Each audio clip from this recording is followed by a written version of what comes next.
Hello friends, आज की video में हम बात करने वाले हैं रिडॉक्स रिएक्शन क्या होता है। तो रिडॉक्स रिएक्शन एक ऐसी रिएक्शन होती है जिसमें एक साथ ऑक्सीकरण और अपचयन हो, उस अभिक्रिया को रिडॉक्स रिएक्शन कहते हैं।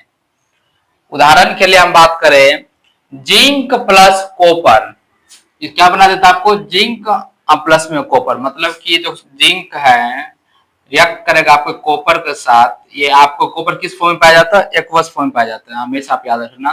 कॉपर अभी एक्वस के फॉर्म में आपका है, तो आपको ये क्या बना देगा, आपका ये बना देगा जिंक प्लस में आपका जिंक बन जाएगा एक्वस में आपका, प्लस में आपका कॉपर।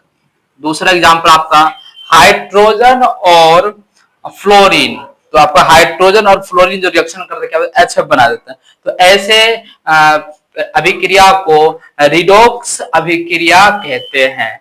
अब अगला टॉपिक हम बात करते हैं आप सभी से, उपचयन और अपचयन किसे कहते हैं। कोई आपसे पूछ ले रिडॉक्स अभिक्रिया कितने प्रकार के होते हैं, तो रिडॉक्स अभिक्रिया मुख्य रूप से दो प्रकार के होते हैं। जो रिडॉक्स आपको होता है,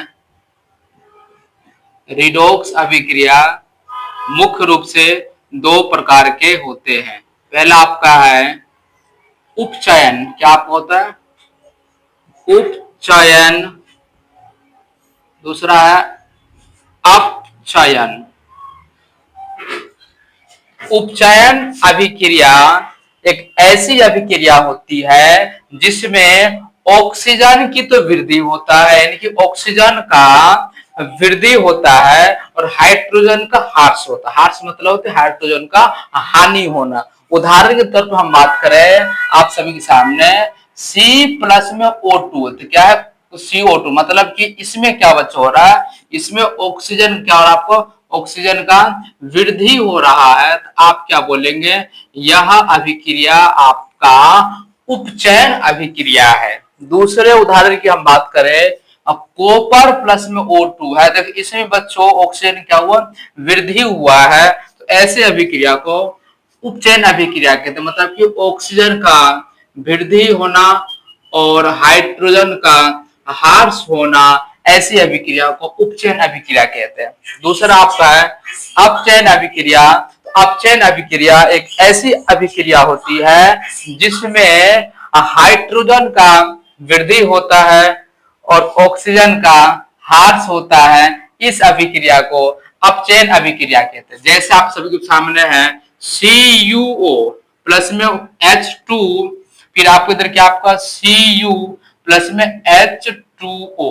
तो ऐसे अभिक्रिया जैसे आपने देखे होंगे, इसमें आप देखिए मैंने आपसे क्या बताया था आपको, इसमें बताया था हाइड्रोजन का वृद्धि होता है। देखिए आप हाइड्रोजन का वृद्धि हो रहा है, इसको क्या बोलेंगे आप, उपचयन अभिक्रिया। ऐसे अभिक्रिया हम क्या बोलते हैं, उपचयन अभिक्रिया। दूसरी बात, जब किसी पदार्थ में हाइड्रोजन का वृद्धि होता है, जब किसी पदार्थ में हाइड्रोजन की वृद्धि होता है और ऑक्सीजन का ह्रास होता है, यानी कि ऑक्सीजन का हानि होता है, उस अभिक्रिया को हम क्या बोलते हैं बच्चों, अपचयन अभिक्रिया कहते हैं। तीसरा आपका है जीवन में अपचयन अभिक्रिया का क्या क्या, पर हमारे दैनिक जीवन में अपचयन अभिक्रिया का क्या क्या प्रभाव पड़ता है। सब देखिए, आपको पता है संक्षारण क्या होता है, मतलब कि कोई भी वस्तु जो लोहे की बनी होती है उसमें आप देखें कुछ समय बाद या कुछ सालों बाद या कुछ महीनों बाद उस पर जंग लग जाता है। तो जंग क्या होता है, जंग किसके संपर्क में आता है, जब कोई धातु सांद्रता हो, अम्ल हो, यानी कि वायु, वायु मतलब होता है O2, O2 के संपर्क में आने से जो धातु होते, लोहे की बने धातुओं के ऊपरी परत पर जंग लग जाता है, भूरी कलर का जंग लग जाता है, उसे हम क्या बोलते हैं, संक्षारण कहते हैं। तो जंग का रासायनिक सूत्र होता आपका, रासायनिक सूत्र होता आपका Fe2,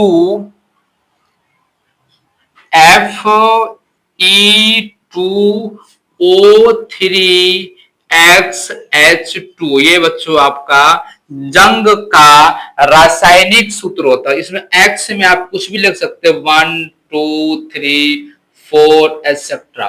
अब हम बात करते हैं जंग को किस प्रकार बचाया जा सकता है।